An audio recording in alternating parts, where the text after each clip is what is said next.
Накануне с рабочим визитом в республику приехал заместитель полномочного представителя президента России на Дальнем Востоке Николай Попов и назначенный главный федеральный инспектор по республике Виктор Хохрин. Инспектор был представлен сотрудникам аппарата и руководству территориальных структур федеральных органов власти. Сегодня Виктор Хохрин посетил социальные объекты и учебные заведения республики. Продолжит тему Розалия Борисова.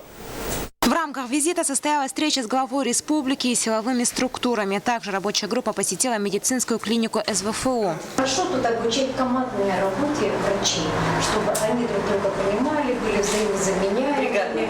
Да. Сегодня студенты медицинского института являются победителями всероссийских конференций, а сам институт был признан лучшим среди медицинских учебных подразделений по линии Министерства образования. Мы здесь организовали тренинговый центр, симуляционный центр. И здесь находится 8 высокотехнологических лабораторий. Практически, вот вы сегодня, может быть, слышали, чтобы пройти диагностику, надо прийти в нашу лабораторию. Недавно мы вошли в систему ОМС.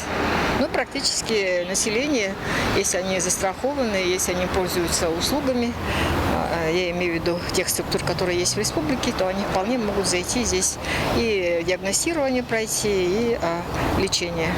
Уже не первый год медицинская клиника бесплатно проводит обследование студентов и жителей города. Техническая база клиники была признана одной из лучших по стране и позволяет готовить высококвалифицированных специалистов. Я считаю, что мало таких даже в Москве клиник. Поэтому молодцы. Молодцы те, кто здесь трудится, кто работает. Я считаю, что это правильно. Сегодня Виктор Хохрин осмотрел спортивные объекты, посетил строящийся перинатальный центр, дошкольные учреждения. По итогам визита будут определены основные проблемы и план работы в ближайшие годы. Розалия Борисова, Дмитрий Сергучев, НВК Саха, Якутск.